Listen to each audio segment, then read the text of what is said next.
Lahore central jail में 23 मार्च 1931 की शुरुआत किसी और दिन की तरह ही हुई थी। फर्क सिर्फ इतना सा था कि सुबह सुबह जोर की आंधी आई थी, लेकिन जेल के कैदियों को थोड़ा अजीब तब लगा जब 4 बजे ही वार्डन चरस सिंह ने उनसे आकर कहा कि वो अपनी अपनी कोठरियों में चले जाएं। उन्होंने कारण नहीं बताया था। उनके मुंह से सिर्फ इतना ही निकला कि आदेश ऊपर से है।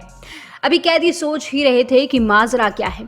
जेल का नाई बरकत हर कमरे के सामने से फुसफुसाते हुए गुजरा कि आज रात भगत सिंह, राजगुरु और सुखदेव को फांसी दी जाने वाली है। उस क्षण की निश्चिंतता को उन्होंने झकझोर कर रख दिया था। कैदियों ने बरकत से मनुहार की कि वो फांसी के बाद भगत सिंह की कोई भी चीज़ जैसे पेन, कंघा या घड़ी उन्हें ला कर दे, ताकि वो अपने पोते पोतियों को बता सके कि कभी वो भी भगत सिंह के साथ जेल में बंद थे। बरकत भगत सिंह की कोठरी में गया और वहाँ से उनका पेन और कंघा ले आया। सारे कैदियों में होड़ लग गई कि किसका उस पर अधिकार हो, लेकिन आखिर में ड्रॉ निकाला गया। अब सब कैदी चुप हो चले थे। उनकी निगाहें उनकी कोठरी से गुजरने वाले रास्ते पर लगी हुई थी। भगत सिंह और उनके साथी फांसी पर लटकाए जाने के लिए उसी रास्ते से गुजरने वाले थे। एक बार पहले जब भगत सिंह उसी रास्ते से ले जा रहे थे, तब पंजाब कांग्रेस के नेता भीमसेन सच्चर ने आवाज ऊंची कर उनसे पूछा था, आप और आपके साथियों ने लाहौर कॉन्स्पिरेंसी केस में अपना बचाव क्यों नहीं किया?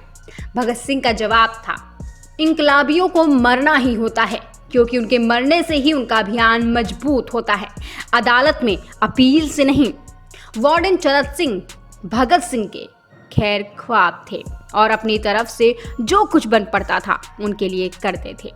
उनकी वजह से ही लाहौर के द्वारका 10 लाइब्रेरी से भगत सिंह के लिए किताबें निकालकर जेल के अंदर आ पाती थी। जेल की कठिन जिंदगी में भी भगत सिंह को किताबें पढ़ने का इतना शौक था कि एक बार तो उन्होंने अपने साथी जयदेव कपूर को लिखा कि वो उनके लिए कार्ल लिबनेक की मिलिट्रिनिज्म, लेनिन की लेफ्ट विंग कम्युनिज्म और अपटन सिंक्लेयर का उपन्यास द स्पाई कुलबीर के जरिए भिजवा दे। भगत सिंह जेल की कठिन जिंदगी के आदी हो चले थे। उनकी कोठरी नंबर 14 का फर्श पक्का नहीं था, उस पर घास उगी हुई थी। कोठरी में बस इतनी ही जगह थी कि उनका 5 मिनट फिट 10 इंच का शरीर बमुश्किल उसमें लेट पाए। भगत सिंह को फांसी दिए जाने से 2 घंटे पहले उनके वकील प्राणनाथ मेहता उनसे मिलने पहुंचे। मेहता ने बाद में लिखा कि भगत सिंह अपनी छोटी सी कोठरी में पिंजरे में बंद शेर की तरह चक्कर लगा रहे थे।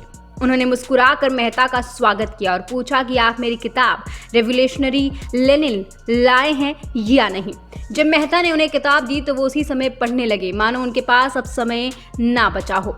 मेहता ने उनसे पूछा कि क्या आप देश को कोई संदेश देना चाहेंगे? भगत सिंह ने किताब से अपना मुंह हटाए बगैर कहा, सिर्फ 2 संदेश, साम्राज्य मुर्दाबाद और इनकलाब जिंदाबाद। इसके बाद भगत सिंह ने मेहता से कहा कि वो पंडित नेहरू और सुभाष बोस को मेरा धन्यवाद पहुंचा दे, जिन्होंने मेरे केस में गहरी रुचि ली थी। भगत सिंह से मिलने के बाद मेहता राजगुरु से मिलने उनकी कोठरी पहुंचे। राजगुरु के अंतिम शब्द थे, हम लोग जल्द मिलेंगे। सुखदेव ने मेहता को याद दिलाया कि उनकी मौत के बाद जेलर से वो कैरम बोर्ड ले ले, जो उन्होंने उन्हें कुछ महीने पहले दिया था। मेहता के जाने के थोड़ी देर बाद जेल अधिकारियों ने 3 क्रांतिकारियों को बता दिया कि उनको वक्त से 12 घंटे पहले ही फांसी दी जा रही है। अगले दिन सुबह 6 बजे के बजाय उन्हें उसी शाम 7 बजे फांसी पर चढ़ा दिया जाएगा। भगत सिंह मेहता द्वारा दी गई किताब के कुछ पन्ने ही पढ़ पाए थे। उनके मुंह से बस इतना ही निकला कि क्या आप मुझे इस किताब का एक अध्याय भी खत्म नहीं करने देंगे? भगत सिंह ने जेल के मुस्लिम सफाई कर्मचारी बेबे से अनुरोध किया कि वो उनके लिए उनको फांसी दिए जाने से 1 दिन पहले शाम को अपने घर से खाना लाएं, लेकिन बेबे भगत सिंह की ये इच्छा पूरी नहीं कर सका, क्योंकि भगत सिंह को 12 घंटे पहले ही फांसी देने का फैसला ले लिया गया और बेबे जेल के गेट के अंदर ही नहीं घुस पाया। आज़ादी का गीत थोड़ी देर बाद 3 क्रांतिकारियों को फांसी की तैयारी के लिए उनकी कोठरियों से बाहर निकाला गया। भगत सिंह, राजगुरु और सुखदेव ने अपने हाथ जोड़े और अपना प्रिय आज़ादी गीत गाने लगे।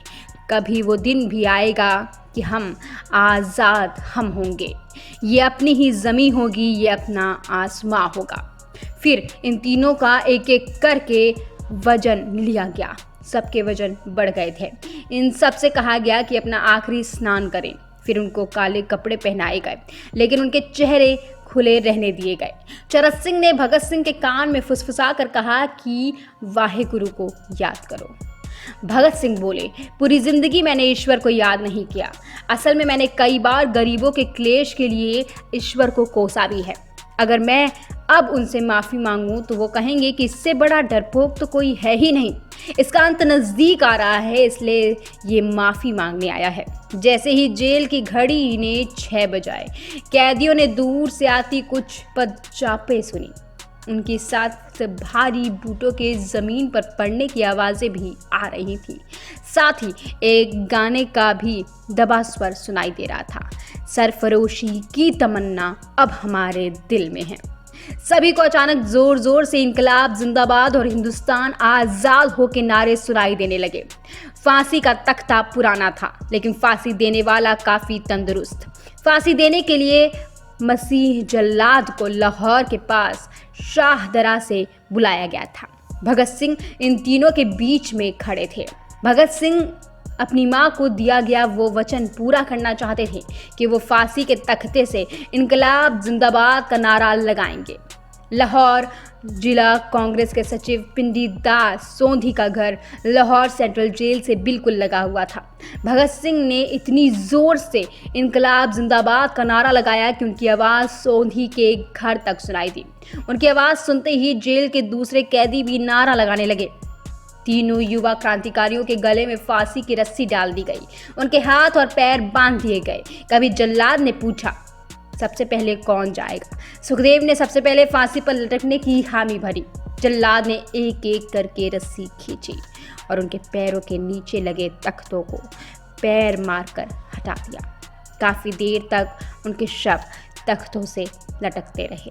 अंत में उन्हें नीचे उतारा गया और वहां मौजूद डॉक्टरों, लेफ्टिनेंट कर्नल जे नेल्सन और लेफ्टिनेंट कर्नल NS सोधी ने उन्हें मृत घोषित कर दिया।